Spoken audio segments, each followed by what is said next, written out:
If you take examples of like Messi and Ronaldo is someone that is disciplined, works meticulously, and then you've got Messi who's probably more naturally gifted. Yeah. The same in sales. I do think you can train it. You and I have worked very hard and we've trained to become world-class salespeople. The key thing for me is like, when I'm working with one of my clients, the most important thing for them is, can they take complex things and make them simple so that anyone, anywhere will understand it? Gone are the days where you can be transactional.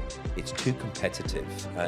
AI's coming in, ChatGPT's coming in. I think the one thing that we bring is EQ. Yeah. It's reading the room. Like, would you have a beer with this person outside of work? Would you not want to kill this person after a 24-hour flight on an aeroplane? It's really important to try and make the time to talk to as many people as possible. Don't put off summer conversations, because ultimately a lot of those conversations will lead on to be decision makers. People don't forget, they remember the bad things, not necessarily the good things. It's really bloody key to make sure that you make the effort with these people. My sort of mantra is like finding people early on in their career and seeing them grow and progress in every stage of their career. I've been really lucky over the last 15 years to be involved in this space. It's now at the point where I'm building teams for them. Yeah. And then lo and behold, every 18 to 24 months they're succession planning and they're calling me back, and then it goes on like that. Let's go again. I love it, that life cycle. As soon as you stop being real, Yeah. people will know it. You know, you've got to be authentic. Find something that makes you different in what you do.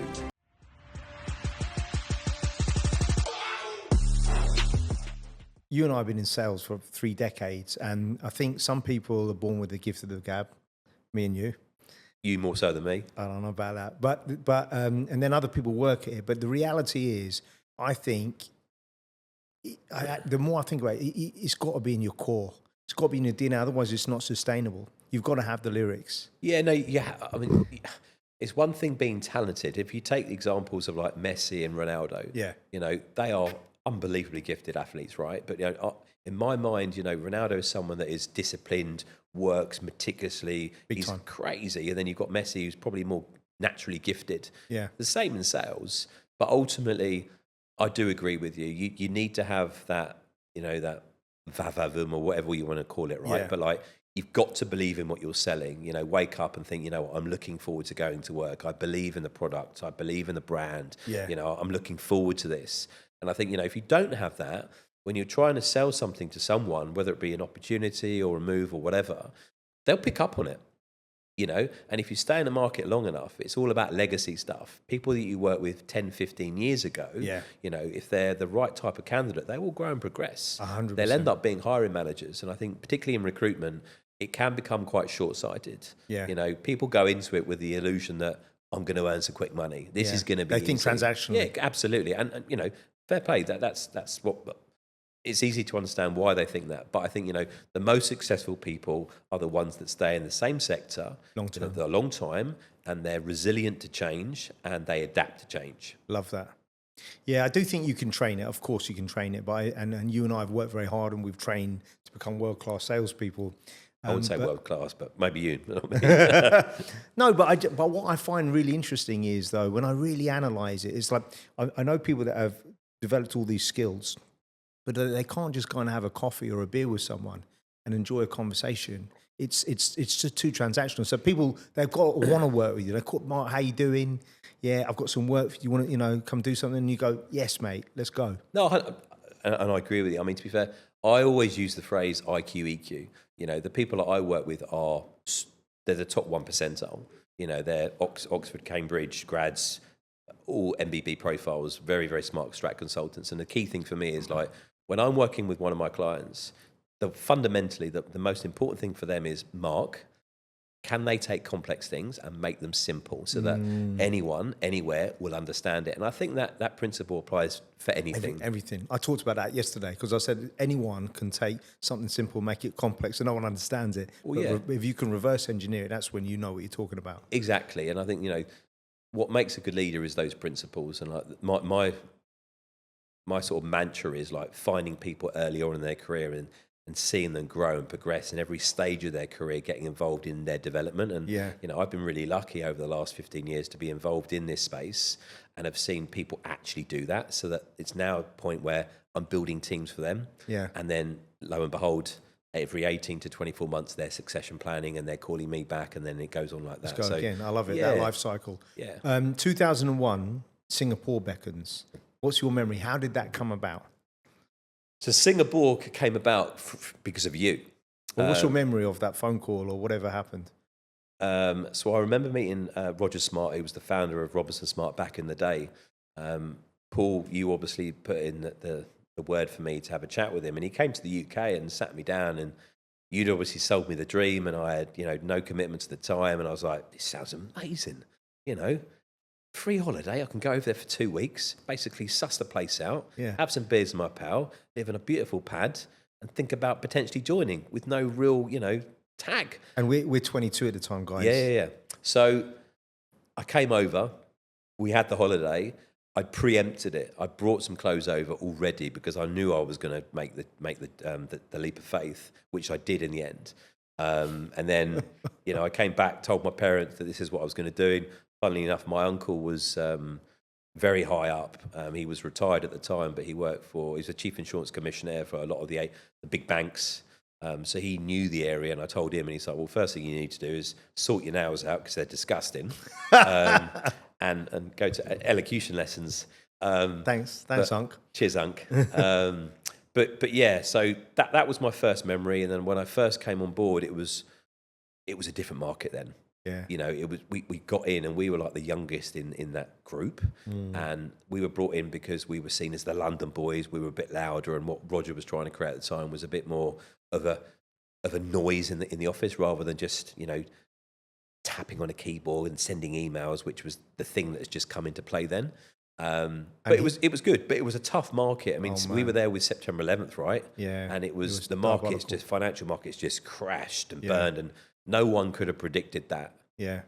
It was really, really strange. Yeah. When you look back at your time, like when you describe it to your family and the kids, apart from the R-rated stuff, how do you think of it when you look back? Because it's kind of full circle for you. It's like quarter of a century later, and you're back here. Yeah. I mean, it's strange coming back after all this time, but I'm proud that I did it, because a lot of people go through life not trying something, and at least I came out of my comfort zone. I gave it a go. It was really good for me, socially, professionionally. I did go back for a couple of different reasons, but I don't regret going back because I'd made some good friendships.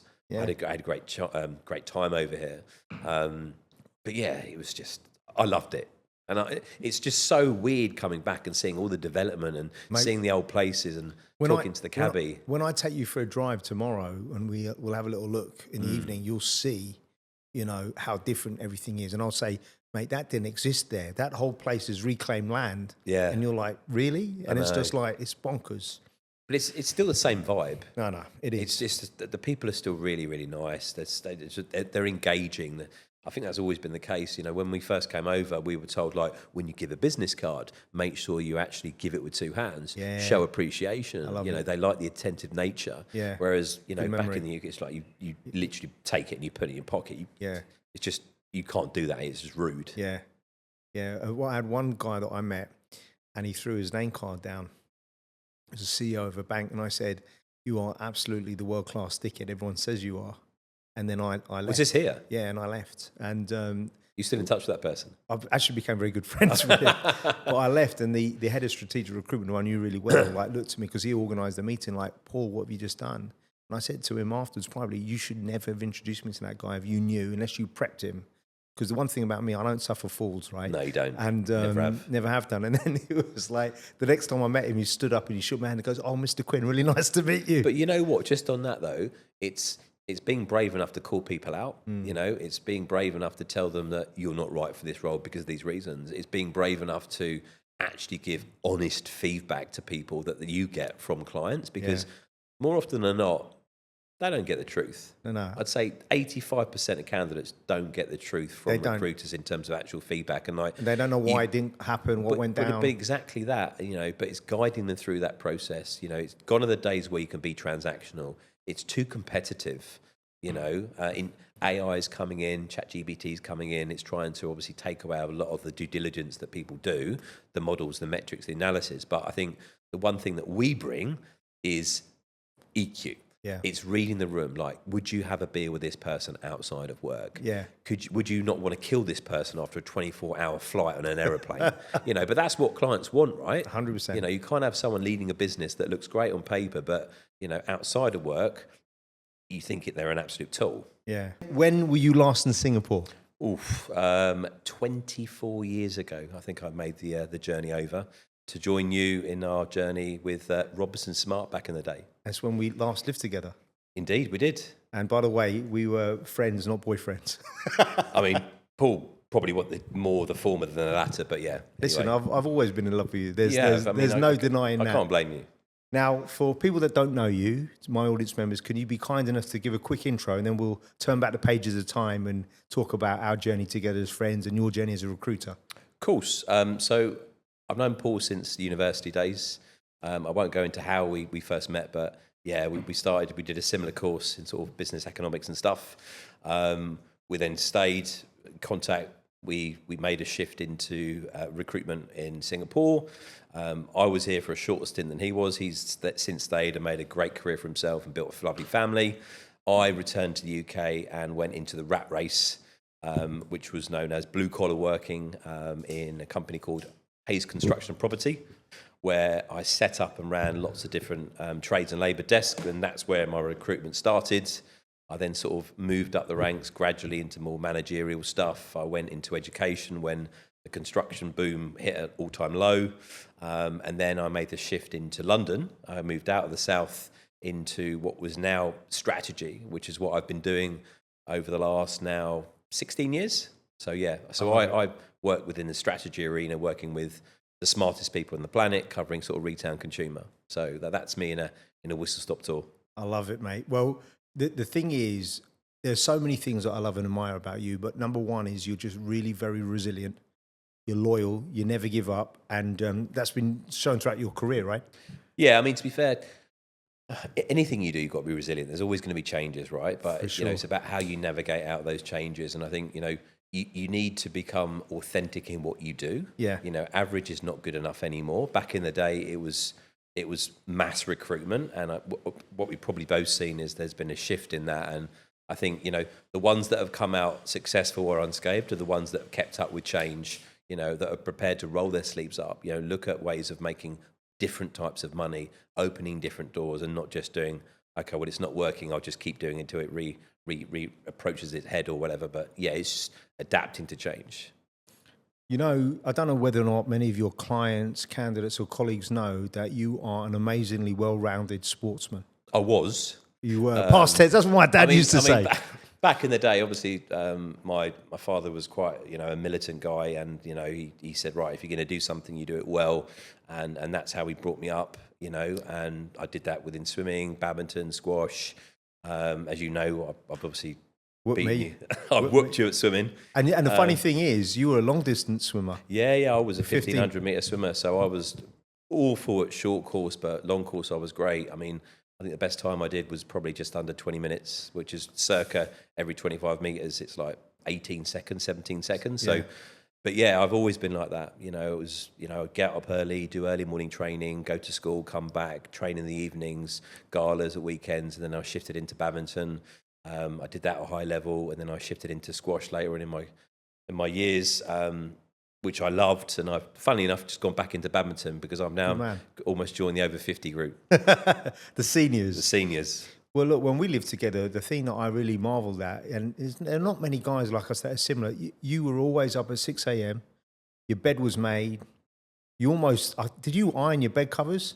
Almost. No, but almost. But you know what I mean? Yeah. It was like your bedroom was like an army camp. I mean, it was weird. Yeah. I mean, my wife would contest to this, but like, I'm probably not the cleanest, but I'm the tidiest. I put things away so you can't see them. But like when I was younger, yeah, you are right. I mean, my clothes were out, packed, ready. My books were packed, ready at like 8 years old, 9 years old. And that's never really got away from me. And I still to this day wake up at stupid o'clock, one, because the dog needs to go to the toilet, but even still, I'm up, I'm doing stuff, whether it be doing the dishwasher or walking the dog or putting the bins out. Just silly little things, but my mind's always ticking. It's always been like that. It's mad. But I think your success as a recruiter, as a professional, is grounded in sports.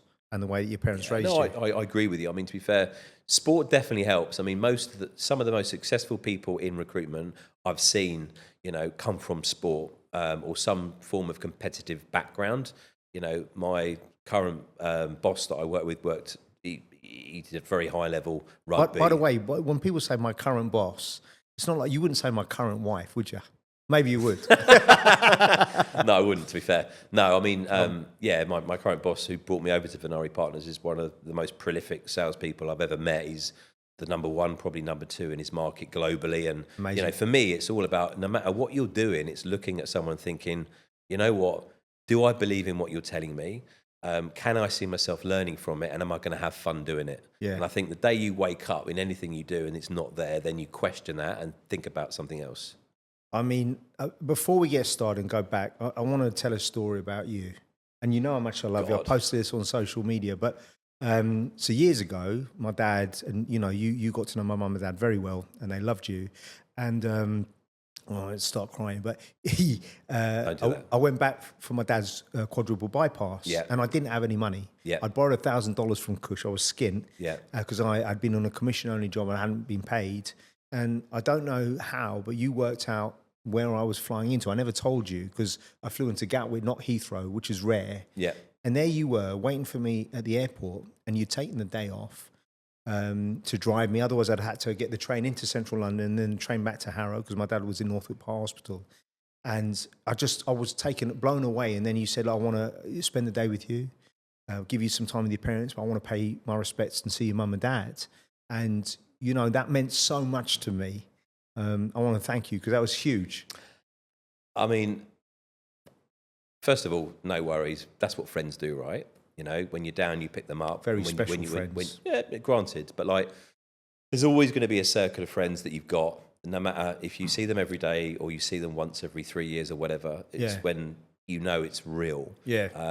And I think, we were lucky back in the day that we met and we connected through, my introduction, which was quite funny back in the day. Are you going to tell everyone? Absolutely no chance. Not unless I had a few bodies. But it's just being real. Yeah. It's just reading the room and almost having that sort of sixth sense when something's up. Yeah. And when you just know. And I think we just, don't want to speak on your behalf, but we just got along like a house on fire, whether it was talking every day or talking once a week or once a month or whatever. But yeah, we just got on. What was your memory of us meeting together in the group of friends that we kind of, fell into love with?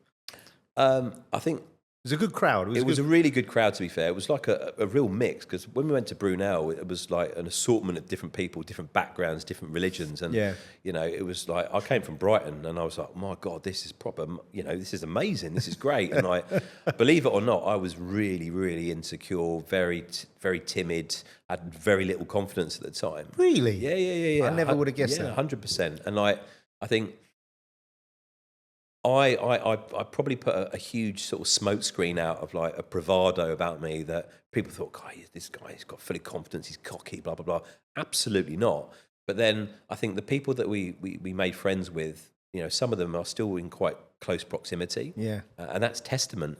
Because normally the circles they start off large, right? And then they gradually over years, because of family commitments and changes, they sort of whittle themselves down. But, if we look at our core friends, we've got key friends that when you come back to the UK, like once every 3 years or whatever. Yeah. It's just like we've just like met.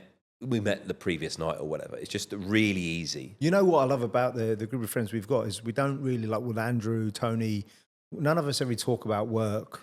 No. There's nothing, no one cares. It's like, are you happy? 100%. Is everything good? Do you know what I mean? Yeah, there's no bravado. There's not like, how big's your watch or what car you drive. It's literally like, do you want a beer?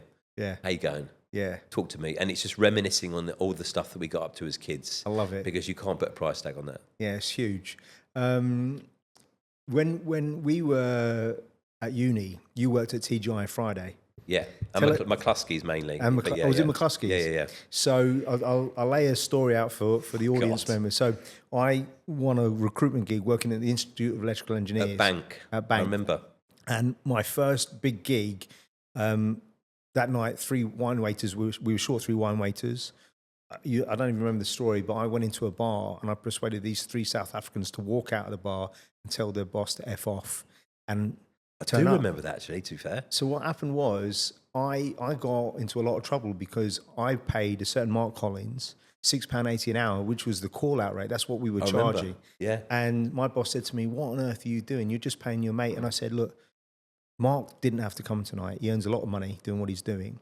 Do me a favor, and I want you to know something. It actually saved us a lot of money." He goes, "Why?" I said, "Mark can do the work of 3 men." And we were serving, I remember it's like 250 G&Ts. I said, "Mark, you're good." I remember. And you go, "I'll be done in 10 minutes, Quinn." Yeah. Do you remember? And you Do you remember what I did? Yeah, go on, tell him. So basically, I remember coming in and there was like a load of your guys basically with a pour spout and they were pouring in the measurement and going like this. And I thought, do you know what? Because the trick we were told in McCluskey's was before you did your shift, you had to do a pour test, which was a line of test tubes and it had different ounces, like half an ounce, quarter of an ounce and a half, whatever. And the trick is when you've got a pour spout in the spirit bottle, you pour it up, you go like that, and you go bubble 1, 2, 3, Done. and like it's a quarter, half, 3/4, and a quarter. Love so it. you count it in your brain. So you wanted to pour a shot and a half in each of those. Yeah. So literally, all I did was got the bottle and gone bang, bang, bang, bang, bang, and within I think 5 minutes it was all done. It was all done. Otherwise, you'd be like 1, 2, then the spillage. But yeah, And no, it's a just good gig. to put it into context, we were 18. Yeah, we were 18, and I had like my brother was working there with 2 of his mates. right. They were 15. Yeah, I was just God. desperate to get people into Yeah. work, and mate, that was banging. It was a good memory. What? Give me some more memories about uni that you remember, like the kind of stuff we got up to, and what was your time there like? Yeah, uni was really, really good. I mean, it was a time that it's my first time away from home, right? So I had my own independence, and you know, at the time I was stringing rackets because I was playing a lot of sport, and that's where I made my money. Yeah. So if I went back at the weekends, my mum, who's a pro coach at the time, she coached the Sussex squad and stuff. I'd go back, I'd string rackets, I'd get some money because I used to charge 10 quid a racket, and then that was my beer money. So I really look forward to going back to uni because, you know, I wasn't rich, but I had enough money to enjoy myself at uni. And you stayed on site? Yeah, I stayed on site. The first year was halls. I think you stayed at home, didn't you? Because you're only at the road in Harrow. I only stayed there at home the whole time, yeah. And then the second year I was there, and then the third year I did my first year in industry, which is where I first went into recruitment. And that was Explain, because at uni we had the possibility to do a 1-year vocation course. It's like 6 months and 6 months, or a full 12 months. yeah, thin sandwich and thick sandwich. That's what it's called. So what did you do? I did thick. So I decided to do 2 years in uni, and then a year out in industry, and then a year back in uni. So I ended up taking a role within Hayes Construction and Property. But how did that even come about? Because recruitment really wasn't a thing, but then all of a sudden it was a thing. It was and fashionable. Everyone wasn't it? went into it. Oh yeah, because everyone thought it was a quick buck. So I ended up taking the role because it was advertised on our careers. Because basically, when you're a student, you have a careers advice where you go in and they have a relationship with different companies around the area. That could be Mars or Diageo or Unilever. And I found one in Brighton. I thought, you know what, this would be great because I can live at home, save some cash, I'm skin, and have a bit of a laugh with my mates because all my mates were in London, Brighton at the time.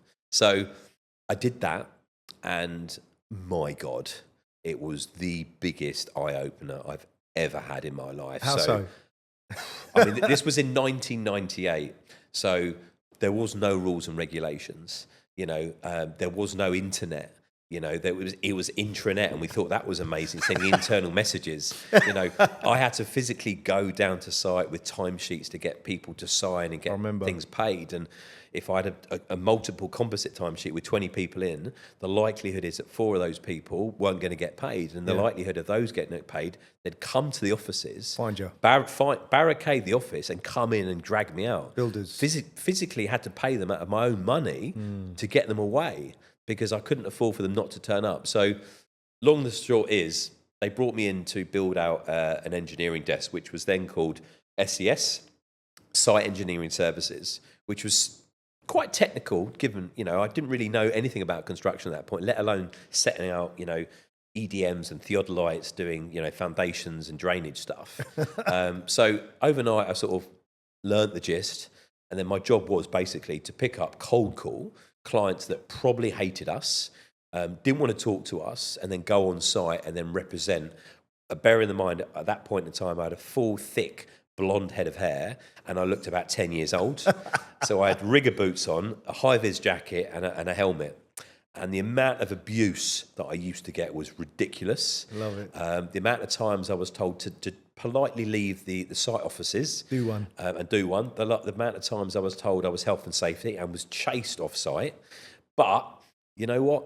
It really made you. It was camaraderie like you wouldn't believe back in the day. You know, Yeah. give you an example. So at the end of the day, everyone's doing different trades. If people have jobs to fill, there was a big board, blackboard, and we used to do marker pen stuff and say, right, you need X amount of trades there.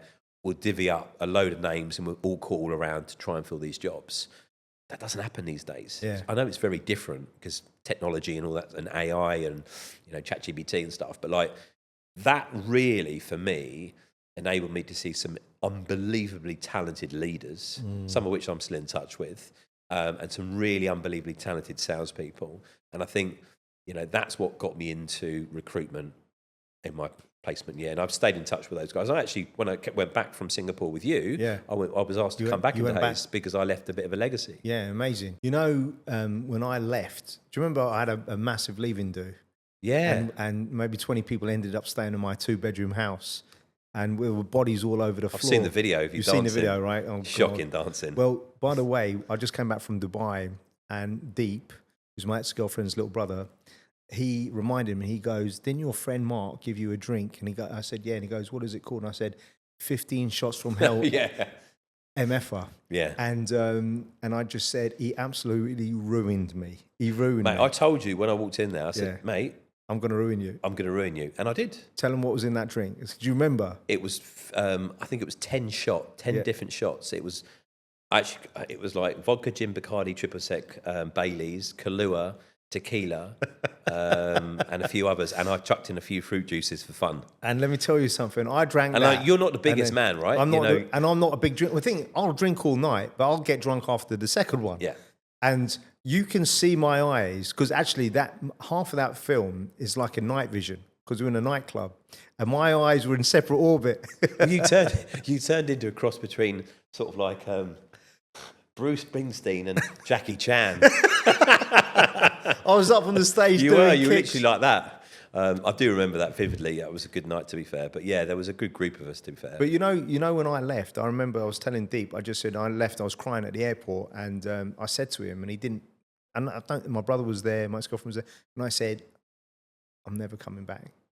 You didn't, and they didn't believe. No one really believed me. I just knew. It's just it's a weird thing, right? Yeah, yeah. And it's not that I don't love the UK. I felt maybe it's certainly where I grew up. It just wasn't. I wasn't me. No. Do you know what I mean? Well, to be fair, you carved out a niche for yourself here because, like, you look local, but you've got all the tendencies of a Londoner, which at that point in time, early 2000s, was not in Singapore. So you had a real big chance to really say, do you know what? Of it like that. Paul Quinn has landed because there will be no locals that would sound like you, operate like you, act like you, and believe in you because they had a different culture background, well, right? To be fair, I was loud for back home. You were loud for back home. Do you know what I mean? Actually, I'll tell you where I only really feel like I've fitted in culturally was in America. Because I'm not surprised. In America, and you like eating as well. I love eating. You can tell. Listen, by the way, when we lived together, people won't believe us. What was our staple diet? Fish fingers, chips and beans. Standard. Scrambled eggs. Scrambled egg. But to be fair, when we started, like we didn't have a pot to piss in, right? Yeah. You know, in Singapore when we were together, we had 2 pans. It was a frying pan, a big frying pan that was used to do the fish fingers, scrambled egg and bacon and beans, and then a deep pan which we reused the hot fat to do the chips. Yeah. And we lived on that for like a good 6 months. Yeah. You know, but mate, we're still here to live to tell the tale, right? And we loved it. We loved it. But you know, the funny thing is, actually, I look back, our base salary was decent. But 60,000, I think it was, wasn't it? No, it was £6 grand sing a month. That's it. So it would be 72k sing. But when you do the maths, the exchange rate was pretty favourable and it was sorted. But we were young, we didn't understand what really we were doing, and we were burning the candle at both ends. 100%. You know what I mean? But that's what you do when you're that age, right? Yeah. It's a learning curve. Well, think about this. You can't, when you really think about, because most expats they probably have 10 years under their belt. And we were 22, living in a beautiful apartment, step out of our place, straight into the swimming pool. We were going to Bintan at the weekends, and That was amazing. do you know what I mean? Flipping over to Indonesia. But do you remember we when we were staying in Emerald House, I think it was called, the I think condominium? it's either Emerald Park or Emerald Gardens. I think it was Emerald Park or maybe one of them. Because I stayed in 2 places with the same first name. Yeah. Either or, but I remember coming out with you, and this was like the Nick Leeson, he'd obviously taken down the bank in 95, 96, I can't remember the exact year, but like, it was weird. I don't know if you remember, but there was a woman, we were in the jacuzzi, there was a swimming pool bit and then a small jacuzzi bit, a circular bit. And we got in there and there was a lady in there that was probably at that point in her 40s. And we started talking and we were saying, oh, we're in recruitment, you do financial services, blah, blah, blah.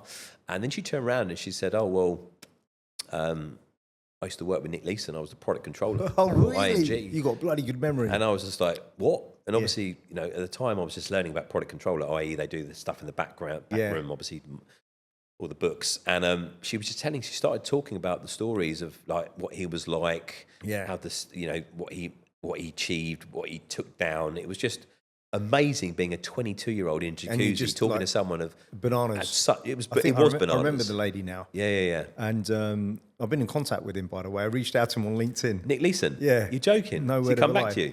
No, he got back to me about the podcast. So we were going back and forth. So it's not sorted yet. And that'd be amazing chat. No, mate. It was. I'll tell you off camera what's gone down, but we'll see what happens. But the other thing is, we got Rosie to move into the same condo as us. Yeah, and we had a little community going on. That's right. Do you remember? Yeah. That was really cool. She's done well. I think she's gone on to do property now, and she's a lawyer, isn't she? I don't know. I haven't seen her for a minute. Yeah. For a while. And then you went back, and then after that, you went back into construction. Yep. And then when did you decide, look, you want to move up and you want to change things up, and you went into education? So I went into construction. So they sold me the dream of going in and helping to set up like a satellite office in Crawley to run Gatwick, because Gatwick at the time was like, it was boom construction, so much going on at that point. Do you know I worked on a building site for a whole summer? I mean, you worked on every building site from memory. But in Gatwick, I did steel construction. That's where my fear of heights came in. It's steel construction. I don't know if I told you this. There's 2 things. I don't know if I ever told you this. I was telling Gautam the other day. So my dad didn't want me to work with an English crew because he was Irish. And I said, Dad, if I work with you, I'm going to be your son. I'm going to get racism wherever I go. 100%. How many guys look like me on the building site? None.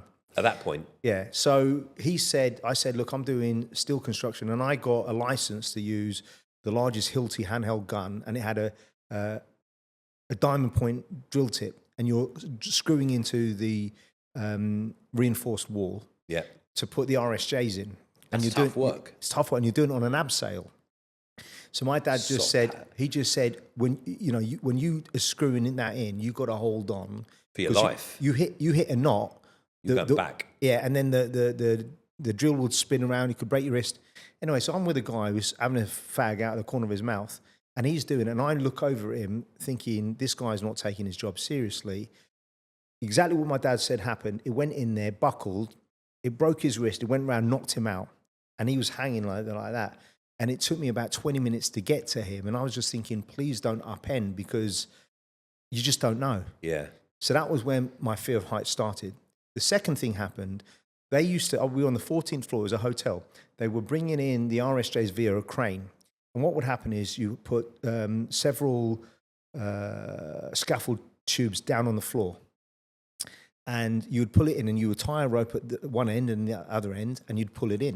And you couldn't really control them. So you just pull it in gradually.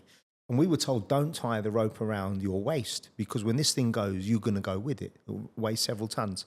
And this guy who's, larger than life said, oh, yeah. And he's wrapped around his waist. He's got dragged. He tried to stop himself, and he put his hand up, and the RSJ went into the wall. His thumb came off, went straight down. We went down there for half an hour. No health and safety. No health. Go down to the bottom, trying to find his thumb. I found my. You had to have your own tools. I found my vice grips, and I was thinking, yes, I found my vice grips. Never found his thumb. And after that, my fear of heights just was. Yeah. I did that all summer, and it was £75 cash in hand a day. Yeah. But when you graft for a living, as you know, you think about going into the office differently. No. You're grateful that you're not out in the hot sun or in the cold. Agreed. I mean, it's a tough gig. I mean, obviously, I recruited into it for many, many years, and the worst day for me was a Sunday, Because what I used to do on a Friday was have all my printouts of all my starters that were going to start work on the Monday. Yeah. And the worst thing in the world is checking your starters in on the Monday and it's silence on the phone. No one picks up. And I dreaded, so on a Sunday I'd phone up people just to make sure they're going to turn up for work the next day, above and beyond, but that's what you did.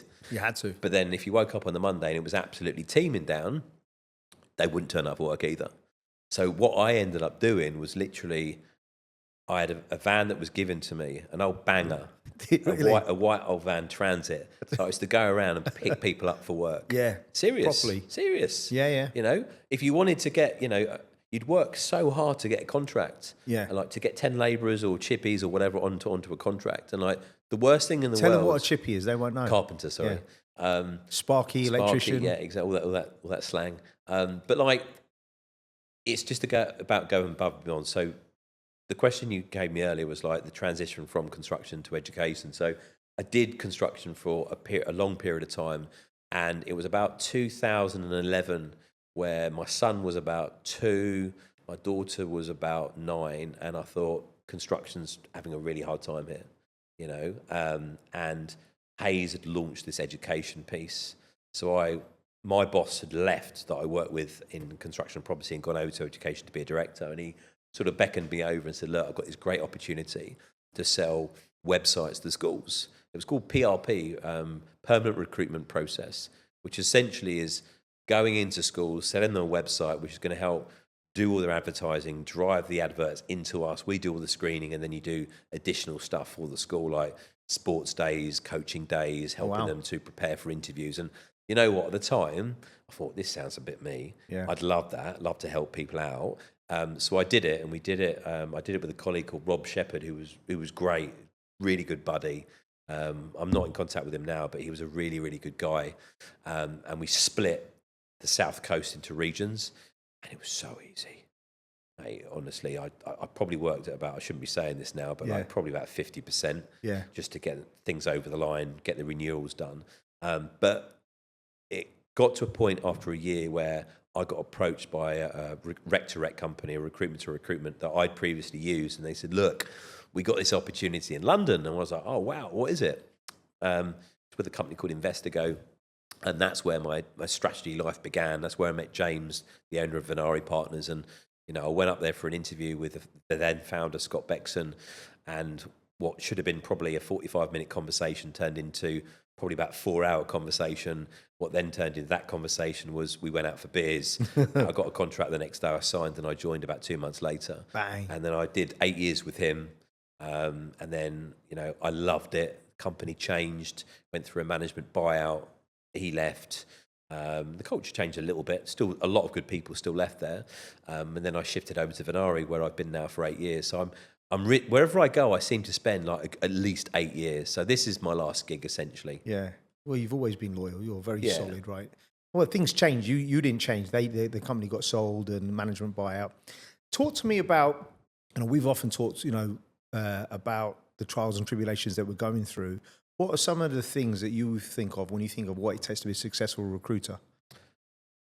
That's $1 million question, right? Christ, what does it take to be a successful recruiter? What are your observations? I mean, because you're a great one, and you've worked with some great ones. Yeah, I have. And I think you're a byproduct of your environment, and you've got to find the right environment to learn from. I think first of all. Interesting. I don't know your take on that, but like I think what makes a good recruiter is like it's just finding something you actually give a damn about. Yeah. If you wake up every day and you're not inspired by what you're doing, you won't do well in it, because people will read through your words. You won't have the same drive or enthusiasm to sell the product as you would do if you had something that you were interested in. I think it's then about, finding succession planning. There are lots of people in the world like you that want to always do more, and that's absolutely fine. Is that what you think of me? Yeah, you've always bettered yourself, right? You've gone from rags to riches, essentially. Sorry to be crude, but you have, and testament to you. But you've stayed humbleized. But I think the key thing is finding an environment where, like I said earlier, you can look at people and be inspired and learn and have fun continuously. And if that goes, then you need to go with it, essentially. But it's also, being brave. It's like It's so important, right? It's Having so, that it's so courage. important. It's like, it's showing up, it's dressing up, showing up and acting up, and making sure that, you're being real. Because as soon as you stop being real, Yeah. people will know it. Yeah. You've got to be authentic. Find something that makes you different in what you do. Why is someone going to remember Paul Quinn as opposed to X? Yeah. When you go into a meeting, Yeah. you're selling the same product. Okay, that's great. How do you sell it? Are you relating to the client more? Do you know more about, their family, their kids, their holidays, their hobbies? It's remembering stuff. And I think recruitment is a lot really around memory. Yeah. It's a jigsaw puzzle. Yeah. If a client phones you up and says, look, Paul, we're going for a restructure, reorg, massive transformation. We're looking for someone that's got that experience, but has also got that hunter mentality. You can't read that on a CV. No. You can't buy 20 to 25 years of experience of understanding people. Yeah. And I think that's fundamentally probably the one thing I'd say to people if they're going to go into recruitment, don't do it for the quick buck. No way. Be in it for the long haul, be real, work hard, listen, and be able to adapt to change. Yeah, I love that, mate. One of the things I've noticed is, I've always asked you, how are you guys doing things differently? What's your take on this? Yeah. And you'll often share something with me. I go, that's interesting. I haven't done that before. And I find that most people don't do that. They're not introspective. It's like, I'll always ask you, well, how did you do that? And you'll explain and you'll break it down. And you've introduced me to different people. And you said, have you considered this? And the thing is, if you're not humble and introspective, I just don't think you can improve.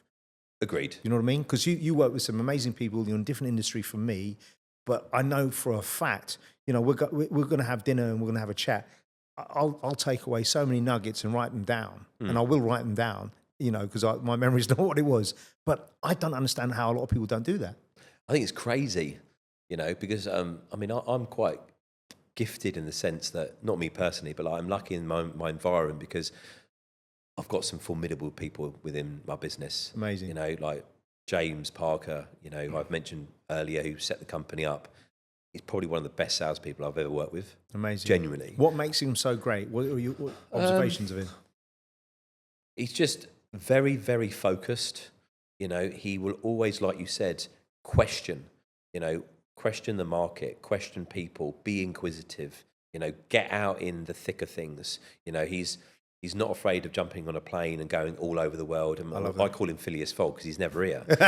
He's always on holiday. No, he's not on holiday, generally. No, but I remember you told me during COVID when aviation, the game changed, right? It was impacted and he adapted. Mate, he adapted to it. But that's the thing. I've been talking about adaptation, being versatile. He's the one that's always banging the drum. Like, for instance, the market over the last 12, 24 months has been tough, really tough.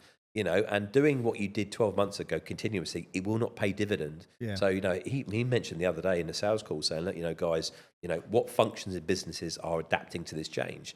Clearly, I don't want to give too much away because people will use this to advantage. Yeah. But it's certain areas of companies, and that's not just one sector, it's all sectors that will adapt to those changes and finding specialized functions that are going to help get out of those shit times. It's huge. Yeah. I don't even get it. I've learned so many things. Like, when I started working with Kush, who I asked him a lot of questions, and he said, I've not done this, but I've observed this. And I thought, actually, what I need to do differently in all my interviews, not just candidates, clients, but also people I come into contact with in business, it's just not what they've done. What have they observed? Or, a lot of people will talk about things that they've successfully done. I'll say, well, when you were involved in that M&A deal, but we didn't win the deal. But what did you learn from that 8 months that you worked on? You didn't win the deal. What did you take from it? Yeah, exactly. What would you do? What would you have done differently? Yeah. When the next one comes out, how would you approach it? Yeah, 100%. And that's the same. Although it's a different function, you could apply that to whether it be revenue management or strategy or transformation or whatever it may be. It's just making sure that you are keeping up with the market. When you qualify candidates, are there any little golden nuggets that you can share with up-and-coming recruiters that you do to qualify and distinguish if someone's good at stuff? And B, when you're talking to clients, what are you kind of sharing that you feel is a hallmark reflection of your approach to the game? Good question. I mean, it really depends on the level of the candidate, because obviously junior candidates will have probably less of an insight and, unable to articulate as well as others that have been through the journey. But I think the basics are, being able to tell your story. There's so many people with probably, let's take a candidate with 5 years experience, right? That's come from Oxford or Cambridge, that's working in consultancy.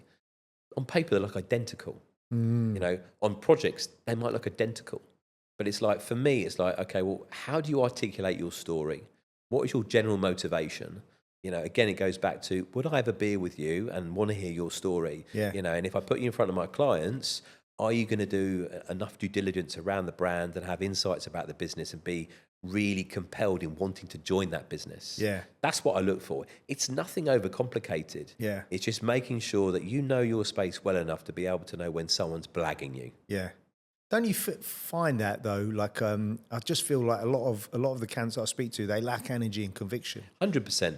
But I think a lot of it is down to the fact that, there's a lot of lost souls out there, as I call them, that have been beaten down by organizations, restructuring, transformations, poor leadership. Could be anything, right? And like, for those, there's a stable for everyone, as we call it, right? And like, some of those people that are those lost souls could be good candidates. And it's called ghosting. They'll call a lot of recruiters, and you know what it's like day to day. You forget to call people or whatever. It's really important to try and make the time to talk to as many people as possible. Don't put off some conversations, because ultimately a lot of those conversations will lead on to be decision makers. And people don't forget, right? They remember the bad things, not necessarily the good things. Always. So it's really bloody key to make sure that you make the effort with these people. It's interesting. So if we do a search, and let's just say there are 3 candidates shortlisted that go through the beauty parade of 6 or 7 interviews, and they go with one person right at the end, most of the time the client will never tell me in depth why. The other two. But what you do, that's the other thing. So those other 2 people that you don't place, and the nature of the beast is it's quite transactional. You place a candidate, you move on to the next opportunity. But the 2 others that got to the final stage are good candidates. So don't lose sight of those. So I'll share with you what I do.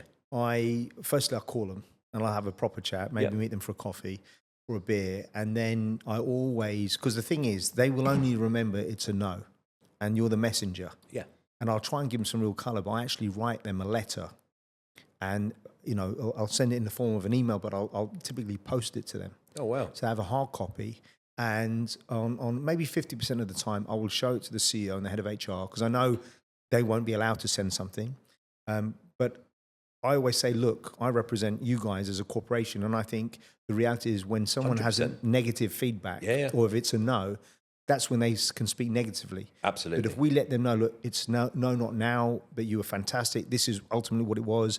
And you try and give as much colour, nothing overly sensitive, but they take that away with them, and they realise, look, you've put the time in, you've written a letter, and I just think it's just a very small but powerful thing. 100%. I mean, it's a 3-way process, right?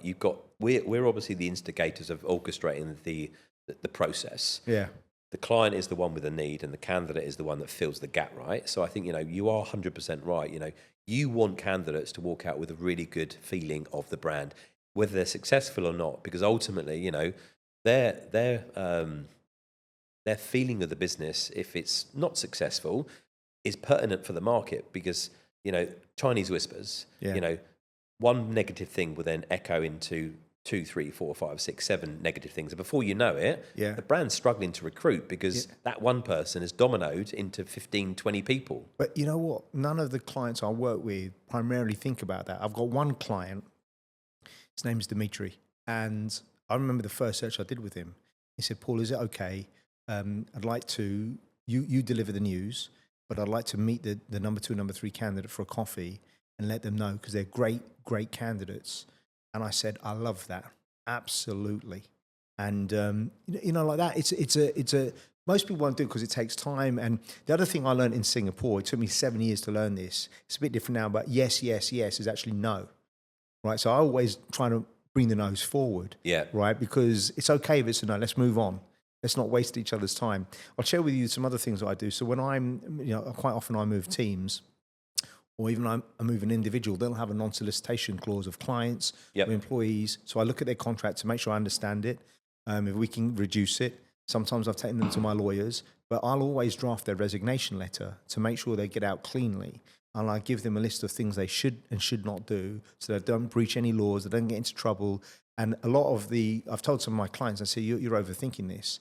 I said, let me tell you, the one time that guy gets sued, you're going to spend all this time and money, and then he's going to end up leaving the bank. His career is screwed. Yeah. Why do that?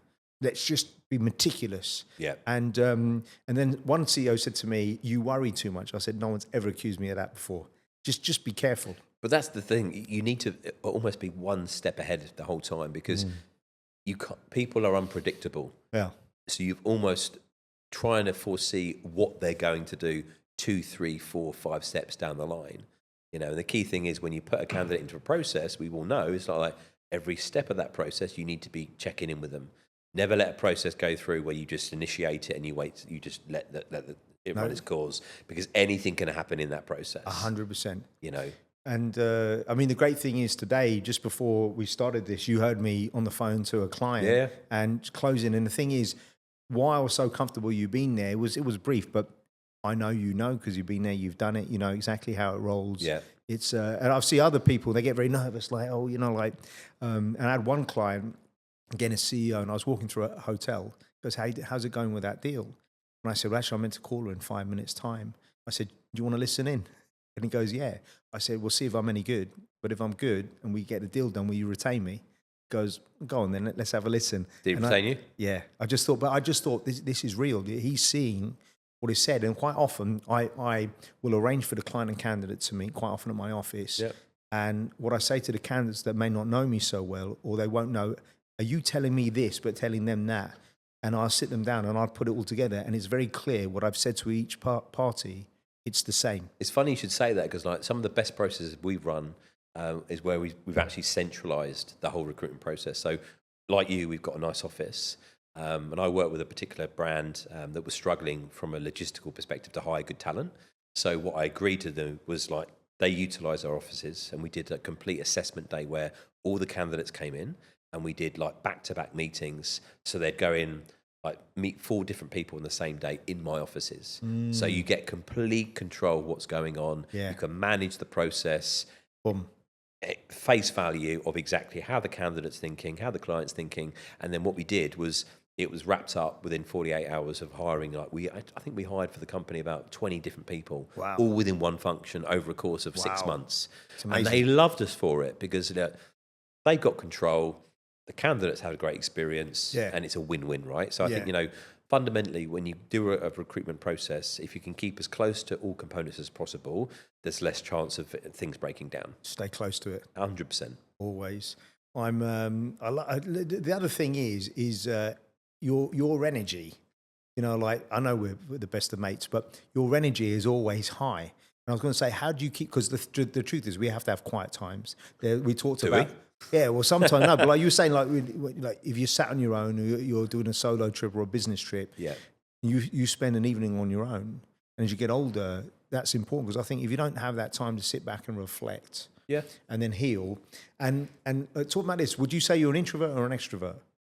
I'm more introverted, believe it or not, than I am extrovert, 100%. It's the same as me, but no one will guess that about us. They wouldn't, but what you'll find typically with a lot of aesthetically confident people is that inside they are quite fragile, and it's just bravado. It's a smoke screen that they utilise to get out to people that, oh, God, he's so confident, he's doing so well for himself. People love him. Yeah. But ultimately, some of those people are actually probably the most unhappiest of people. I'm not saying I am, but at the same time, it's reading the room. It's that EQ piece again. But like, I am very high energy at work. What I tend to do is if I've got shit going on at home, I just park it. Yeah. Why bring it in and, downplay, the office or make people negative? Negative breeds negativity. And in a sales environment, or any environment for that matter, you want people to want to come into the office. Yeah. You don't want to think, oh, God, is he in it again today? Oh, Collins, he's so miserable. But you know what I mean, though, right? Yeah.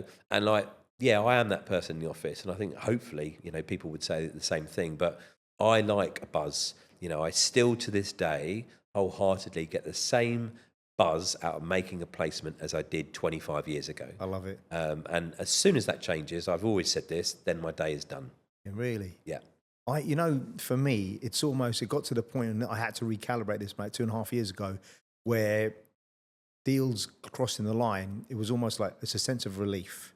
But the reality is I don't get, and I've learned this as a manager, because I would never really celebrate wins, because I thought, well, it's not done until they've signed. It's not done until they've resigned. It's not done until they're on gardening leave. It's not done until they've joined. Yeah. It's not done until the guarantee period's over. And then it's not done until we get paid. And you and I know we're debt collectors half the time. We're having to follow up and get paid. So many of the banks that I work with always say, if I had a mortgage with you guys and I paid a day late, you'd defunct me. Yeah. Right? You take the house. Damn straight. Do you know what I mean? And that's really frustrating. And as a business owner, that's one of the things I've really had to struggle with. So people be surprised by this. I don't pay myself a salary. I pay myself once a year at the end of it. And I've seen a lot of small companies go bust because they've overextended themselves. They've only got enough money in the bank for 3 or 6 months, and they've had to lay people off. Yep. And I never wanted to be under that pressure. And I remember telling my mum years ago when she was alive, and she thought that was bananas. I said, no, it works. What, paying once a year? Yeah, she just said, well, how are you managing? How are you doing things? And, you went on that nice holiday. And I said, I've never spent money that I don't have. I've always been frugal. I enjoy myself, but I'm less interested in material things than experiences. Yeah. Do you know what I mean? That's always been me. And that's important, I think, also everyone's at different stages of life. Like you've got kids that are growing up, right? I have as well. And you can't put a price tag on spending time with your family. Yeah. You can't go back, and I think you probably do the right thing because, you've got involved so much with your children through sport and stuff. Yeah. And you can see that as testament, they adore you, right? And they see you as a great... Some of the time. but I was saying to my son, right, I said, I want to have this relationship with you. I said, a lot of father and sons, the relationships are like this. Most sons idolize their dads when they grow up. And then they reach teenage years. Father and son syndrome, they call it. Exactly. But then what happens in teenage years or early 20s, the sons demonize their dads. And typically when they die, they humanize them. Yeah. And I said, I don't want to wait for me to die before you humanize me. So let's skip number 2. We kind of did, but there was a period where he didn't like me for a little bit, very short period. But we keep talking. And I can tell you to this day, every day, apart from on the phone, I will write to my kids, I love you. Nice. Do you know what I mean? Because like our dads are old school. They never did that. That's I mean, just on that, and it's going to get sort of very family orientated, but I totally agree with you. I was brought up in a very draconian manner. Yeah. Emotions is a weakness. Yeah. That was instilled from an early point. If you're going to get upset, you go into another room. You never show it. Yeah. And as you grow up and you have your own kids, that changes. It does change. Me personally, I think showing emotion is a massive strength. Yeah. Huge strength. Yeah. I think we could talk about mental health, and that's another topic. But I personally, with both my kids, I've actively encouraged them to show their emotions. Yeah. Like you, I always say to my son on a text message, or I love you. Always want to congratulate him on stuff he's done, because back in the day, if I wasn't number one, it wasn't ever good enough. Yeah. And you live with that, and it sort of eats away like a cancer. Yeah. And I think, the generations today are more softer. Gone are the days of draconian parenting. And I think where we are now, both you and I, we're paying, it's testament to the kids, right? They love spending time with us. Yeah. Wholeheartedly, I think they probably say, oh, my dad's great, my mum's great. I love coming home. It's my safe space, and that's what you want. Yeah. Like I was saying to you, because you met the 2 older kids just now, and what I've tried to do since the podcast is I've decided, I'm going to bring some people to the house, not just podcast guests, because it's normally on a Saturday, so they won't always meet them because the kids are doing sports.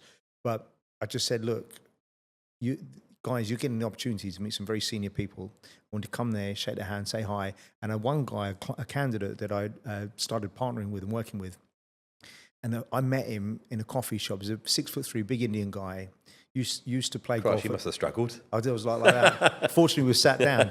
But he was quite dismissive because I was a recruiter, right? And I got into 20 minutes. And that's quite commonplace, though. It was so common. But this was it was a bit full on. And I kind of just said, listen, let's wrap up. I said, I want you to come round to my house for a cigar tonight, tomorrow. And I'm not saying taking no for an answer. We need to break bread. We need to get to know each other. And bring a couple of decent cigars, but I've got some. So he turns up and we sit down and he's having a chat. And because recruiters get a bad rap, and quite often for good reason. Yeah. But so do bankers. Yeah. So do lawyers. Yeah. And then my daughter, Talia, who was 16 at the time, she came down. She just finished school. She introduced herself and she stayed and she taught for about 10 minutes. And he's got a son and a daughter. And then she left and he goes, Paul, all I need to know about you is what I've just observed with you and your daughter. And I said, thank you. It means a lot. But the reality is the kids, we didn't grow up with this. Like, I don't know if you remember, you probably do because you've got a great memory, but how I fell into recruitment was at 17, my mum came upstairs. I was doing my coursework. I was always working hard. You know that. And she said, this was before I went to uni. She said, darling, I think you might have to drop out of college. We need you to start work on Monday. And it's got to be a job paying weekly. And I said, how bad is it? And she said, because my dad had a stroke, wasn't working for years. And she goes, we might not be able to make the mortgage, so we're in trouble. And my mum she worked for the London Borough of Harrow. Really educated your mum. Yeah, 2 masters, very bright and brilliant, but didn't earn loads of money. And because dad had stopped working, and he was an old school built, like before my mum met him, he didn't have a bank account. He put his money under his, my dad's. You know what I mean? Old school, in socks, underneath the bed. And then I went to this is how I fell into recruitment. I don't even remember this. So I went to the local high street agency. Like Reed or something like that. Something like South Howard Tube Station at 6:30 on Monday morning. I said, do you have any jobs going that start today but pay weekly? And they said, we've got a job as a toilet cleaner. And I said, yes, please, I'll take it. Fair play. And they started laughing. They go, I said, why are you laughing? They said, well, you said please. No one says please to be a toilet cleaner. I said, look, it's noble work. As long as I get paid, it's £2.80 an hour. And I worked for 3 months throughout college, first at Hammersmith Hospital, then King Edward VII Hospital, which was the Queen's Hospital. And how I fell into recruitment was I had to hand in my timesheet.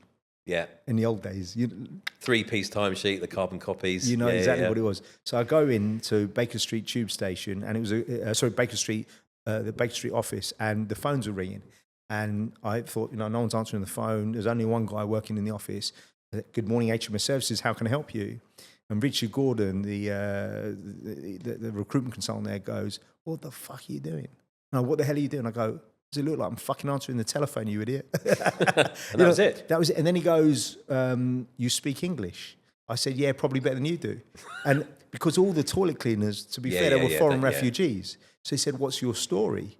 And I told him, and he goes, are you going to college? I said, yeah. And then he said... you tell it was because you want to help your parents? Yeah, I told him the whole story. Nice. And then he said, do you want to come and do recruitment? I said, what's recruitment? And he told me, I said, if it gets me out of the latrine, 100%. And then so do you remember then I got that gig, Institute of Electrical Engineers, because we were at engineering university. Yeah. And there was one guy, I can't remember his name, always wore a kilt, and he was going to those events. And I said, what are you going to? And he told me, and I said, okay. And I wanted to set up my own desk. So they wouldn't give me a desk because I was 18, nothing about recruitment. You're just filling placements. And I said, mate, I can do anything. I'm the best salesperson you've never hired in a sales capacity. So I called the general manager that was head of catering. I didn't know what that was. I said, hi, this is Paul Quinn calling from HMS Services. I'm in charge of South East England. And I said... You had no client base at this point, one. I had nothing. I didn't even have that job. And then she goes, I said, how many agencies are you working with? She said, a dozen. Yeah. I said, do you know what commission percentage they're charging you vis-a-vis what they're paying? No. I said, well, I'll give you absolute transparency. I can come and meet you today. I can do all of your work. I can take it all on. What are your payment terms? She said 30 days. I said, I can give you 60 days. No, I didn't know that, by the way. And that's how I got the gig. Really? That's how I got the gig.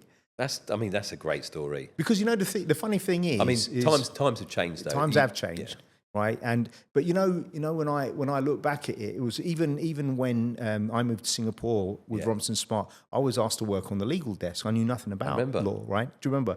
And I called a candidate and I said, do you have any get-togethers, a legal fraternity? And he said, we've got an in-house. I didn't even know the difference between in-house and law firms. We have an in-house get-together, and actually it's coming up this Thursday or whatever day it was. And I turned up, and it was in Boat Quay. Oh, yeah. Upstairs. Is that where the strip with the bars we used to go to? Yeah, exactly. The UOB Plaza. Yeah, so just further down from there, went upstairs, great memory, and I started out, handed out my name card, and the guy there that was running it was the general counsel for FedEx, and he said, listen, Paul, I love your bravado, I love your spunk and stuff, but you need to get the hell out of here. I said, why? He goes, you're not a lawyer. And I said, I'll tell you what, I don't need to be. Let me finish my pint, and And if you give me the name list, I'll bugger off. And he goes, that'll get rid of you? He goes, yeah. So he gave me the name list down my pine. I said, I'll drop you an email tomorrow. So I did. And then he wrote to me and he said, what's your telephone number? And I sent it to him. And then he called me and he goes, I've got a friend who's the general counsel at United Postal Services. They're looking for a tax lawyer / tax accountant. Give him a call. I can do that. And that was it. And then we just rolled, right? And the thing about you and me, we would turn a hand to anything. Yeah, you had to. You had to, right? And it was just hustle, it was grind, Yeah. and it was just graft. I absolutely love it, mate. I just love when I look back at where we've come from and what we've done. How do you feel looking back now? You're turning the big 5-0 right. September. I mean, I don't think anyone chooses to go into recruitment if they're brutally honest with themselves. You fall into it. You just fall into it. But you and I have done it now for like 30 odd years now, give or take. Mad. And could I see myself doing anything else? Don't really know. Would I want to do anything else? No, I don't think so. Yeah. It goes back to what I said earlier. I generally do love the thrill of the chase. I get that buzz. Yeah. And I think, as long as the light is still on, just run with it. Let me ask you, why do you think maybe 90% of our contemporaries that were in recruitment at the beginning when we were in it dropped out of the race? I think probably a lot of them went in for the wrong reason, because back in the day, everyone went in because they thought, I'm going to become a multi-millionaire, it's transactional, I'm going to make some quick bucks. And then, and you can make, it's probably the industry where you can make some very good money, the fastest possible way, right? Yeah. As opposed to going through the legal route, the consultancy route, it's gradual progression.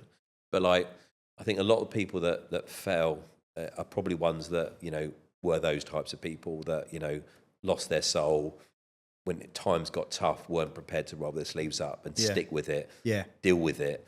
And they're the ones really, I think. Did you think I was always going to go into business for myself? What 100%. was your take? Really? Yeah. I don't want to blow smoke up your own backside here, but why not, mate? You do that enough yourself. But you out of all my friends and all the people I've ever worked with have always had that hunter mentality. Yeah. You've always wanted to do better. Yeah. Whereas, everyone needs to feel comfortable in their own skin and understand where they fit in life. You know, personally, me, I'm happy to be a number 2. I'm never going to be a business leader. That's not my skill set. I don't aspire to be that. And I know I probably wouldn't be very good at it. Whereas you, from the get-go, whenever I met you, you've always had that look of, tenacity, wanting to do better, wanting to improve yourself, and that's great. And that's what you do need to have innately to be a business leader. Yeah. So I think probably that's the reason why I saw you always doing well. Thank you. You know why I ask? It's interesting because, you've known me from the get-go. And I think when I look back at the group of friends that we had, even at Union before, I kind of could tell early on who was going to go where and how.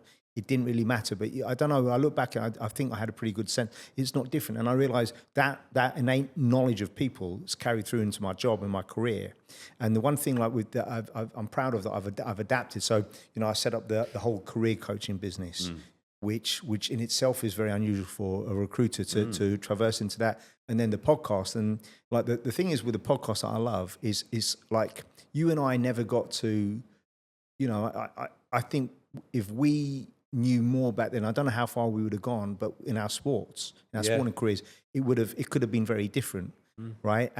So now I realize, now I get a different chance to now operate and interview some world-class people in different pockets. And there's so many sports people that I want to sit down with. Like I reached out to Steve Redgrave twice. He hasn't got back to me. And but for example, I would imagine if I had Steve Redgrave on the channel. Amazing. So funny enough, he wrote something. He's released with a group of people an app, a fitness app, and I wrote back to him, and there was a little clip, and I just said, "Are we going to see Pinson chucking up again?" Because do you remember when they were training for the Olympics? There were all these videos of them training and chucking up at the end of a workout. And if you're a serious athlete, you know what that means. Well, funny enough, you say Redgrave, as a candidate, we got another Olympiad, Kieran West, who was 5-time gold medalist in the Olympics in rowing. Really? So he was an ex-consultant, top tier McKinsey profile, worked in a variety of key areas, like the strat director of many brands. And a lot of companies love those types of people because, Oh, one, they're super smart, but two, they carry an aura where investors or stakeholders want to meet those types of profile because they're so inspirational. They've achieved the dizzy heights that only a very 0.001% would ever achieve, right? Yeah. So getting a podcast with people like that is, It's so huge. insightful. Well, the other thing I wanted to say to you, so one of the guys I brought into the coaching business, he's a high school buddy, and he won 2 Commonwealth gold medals as a gymnast, and then mean feat. And then he worked for Cirque du Soleil for 15 years, 10 years as a performer, 3 years as a lead coach, and then another 2 years as the head coach. So he's a serious guy, amazing athlete, and you're an amazing athlete. And you think about Andy Cham, Andy Cham is pound for pound the strongest guy I've ever met. Not surely. I mean, pound for pound, you said you were stronger than Tyson, right? I am stronger than Tyson pound for pound, but Andrew's stronger than me pound for pound in terms of weights, right? But I'll give you an example.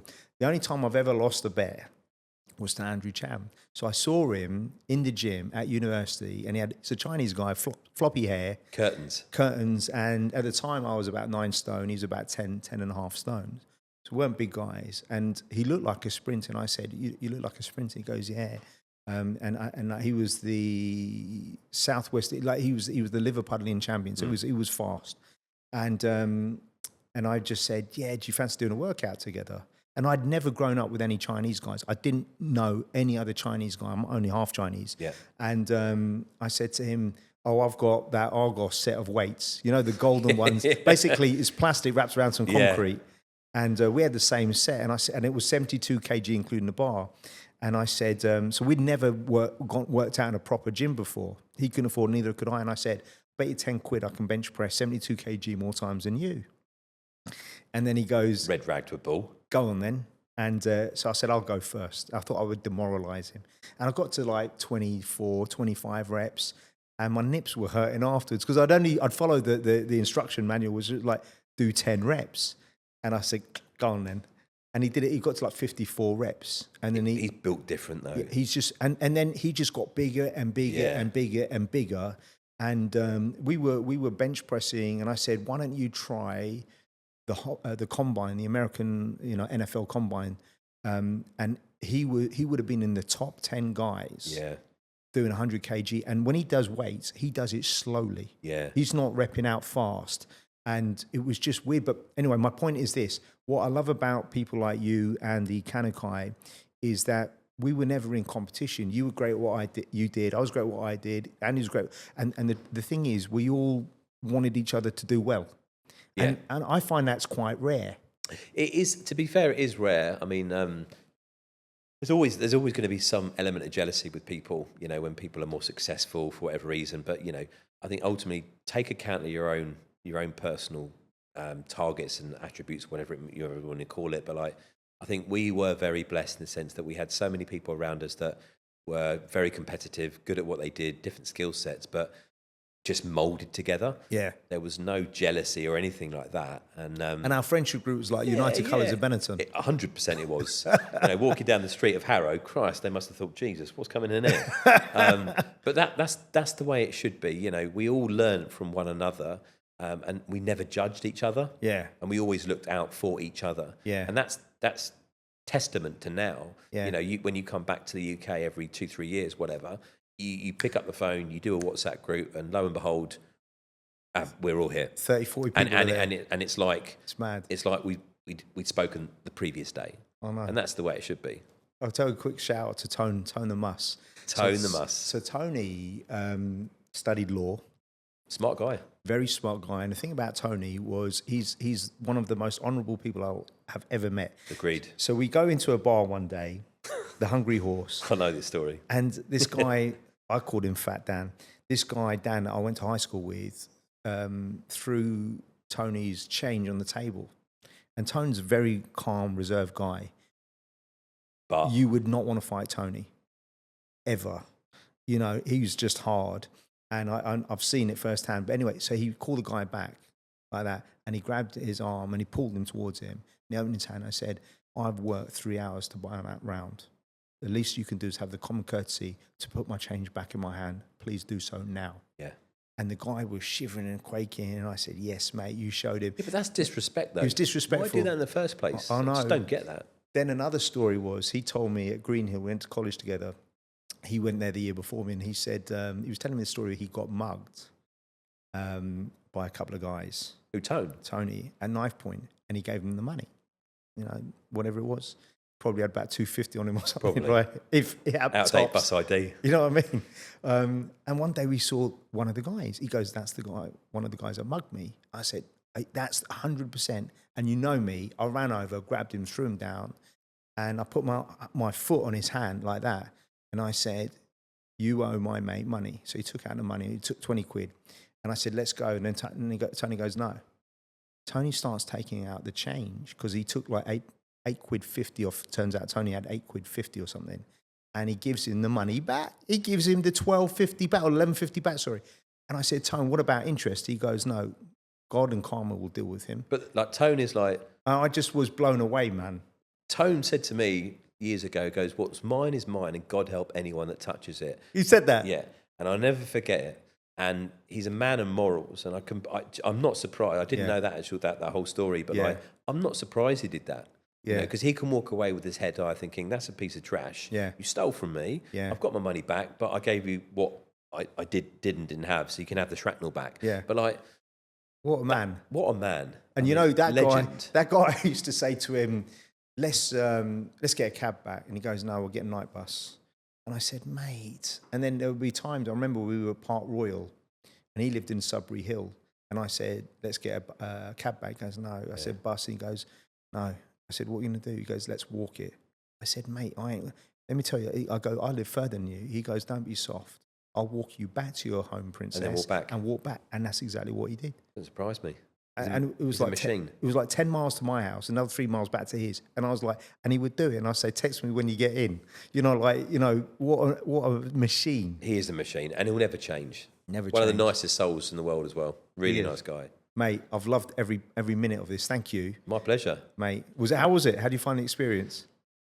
I was initially daunted because I don't like this sort of thing, but when it's with someone that you know and love, and it's just easy. Yeah. I've really found it nice to talk about like all the stuff that we've been exposed to. I love it. The learns, the good, the bad, the ugly. Yeah, I've really, really appreciated your time. I love you, mate. Respect. Love you too. Cheers, bro.